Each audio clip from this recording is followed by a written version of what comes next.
অবু, আমি নতুন রাঁধুনি, 3 মাসের সংসার।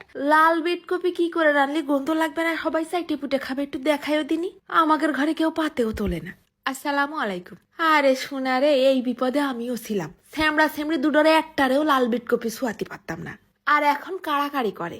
এইরাম করে বিট কপি রানলে বড়জনের নাকি ভাত খাওয়া বেশি হয়ে যায়। আর ছোট জন তো বাটিতে করে নিয়ে সারাদিন কুটকুট করে চাবাতি থাকে। খাওয়া শেষ হলি কয় আবার দেও। তা বিট কপি গুলো ছোট ছোট চারকোনা বক্সের মতন করে কেটে নিছি। তার সাথে নিয়ে নিছি একটা গাজর আর একটা আলু, সব ওই একই রকম সাইজ করেই কেটে নিছি। এবার কড়াইয়ের মধ্যে ফেলাই দিলাম খানিকটা সয়াবিন তেল। তেল যেন বেশি দিতে যায় না, তাহলে বেশি চপচপ করবে না। এইবার 2-3টে শুকনো ঝাল একেবারে কুচি কুচি করে কুচোই দিলাম। ফেলাই দিলাম সামান্য একটুখানি জিরে ফোড়নে, তাহলে বিট কপির ভ্যাপসেপানা গন্ধটা দূর হয়ে যাবে না। এইবার ফেলাই দিচ্ছি কিছু রসুন কুচি, তারপর দিয়ে দিচ্ছি 1 মুঠ খানিক পেঁয়াজ কুচি, আরো কিছু কাঁচা ঝাল কুচি কুচি করে কেটে নিয়ে সেগুলো ফেলাই দিলাম। সব সুন্দর করে একেবারে ভাজা ভাজা করে নেব।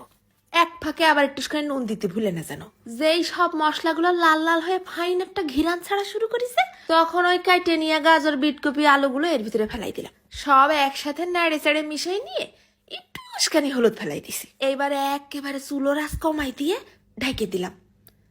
ঢাকনা ঘেমে ঘেমে পানি পড়ে সিদ্ধ হতে লাগুক। মাঝে মধ্যে একটু খুলে খুলে নেড়েও দিতে হবে না কিন্তু। ঢাকে রেখে রেখে পুরোপুরি যখন সিদ্ধ হয়ে গেছে, তখন কড়াইয়ের মাঝখানটা আবার একটু ফাঁকা করে নিছি। আরো 1 চিমটি তেল মেরে দিলাম। তার উপরে ভেঙে দিলাম একটা ডিম। ডিমের উপরে দিয়ে দিছি চিমটি খানিক নুন আর একটুখানি গোলমরিচের গুঁড়ো। শেষ পর্যায়ে উপর দিয়ে 1/2 চা চামচ গরম মশলার গুঁড়ো। তারপরে একটুখানি ঢেকে দেবো মাত্র 2 মিনিটের জন্য। ডিমটা একটু সিদ্ধ সিদ্ধ হতে লাগুক। চুলার আঁচ কিন্তু এখনো কমানো। তারপর ডিমটা উল্টাই নিয়ে খুসাই খুসাই আবার ভেঙে দিচ্ছি। নাড়ে চাড়ে সব ভাজির সাথে মিশাই দিচ্ছি। তারপর শেষ পর্যায়ে আবার একটুখানি ধনে পাতা কুচি উপর দিয়ে ছিটই দিলাম। বিশ্বাস কর মুন্ডি, এ যে এত স্বাদ আর এত ঘিরান, গালে নিয়ে কেউ কতি পারবে না যে আমি বিট কপি ভাজি খাচ্ছি। পুরো কড়াই ধরে খাইয়ে ফেললেও একঘেয়েমি লাগবে না। সিয়ারা খেন দেখিস, টুস টুস করতেছে কালারটা। গরম গরম রুটি, পরোটা, সাদা ভাত, এমনকি পান্তা ভাতের সাথেও মারি দিতে পারো। আমার স্যান্ডউইচটা তো শুধু শুধুই খেয়ে ফেলিছে এক বাটি। বিট কপিতে কিন্তু ভালোই পেট পরিষ্কার হয়। নিয়ে নিছি গরম গরম ভাত আর গরম গরম বিট কপি ভাজি। ভাতের সাথে ঝুরঝুর করে বিট কপি গুলো মাখাই নিয়ে গালের মধ্যে চাইলে মারলি নাকের তলে ঘিরান চলে যাচ্ছে। শুকনো ঝাল জিরে আর রসুন ফোড়ন দিছি না, গন্ধ তো ওইখানেই অর্ধেকটা ইন্নালিল্লাহ হয়ে গেছে। আর শেষমেশ তো আসছে ডিমের সাথে গরম মশলার ঘিরান।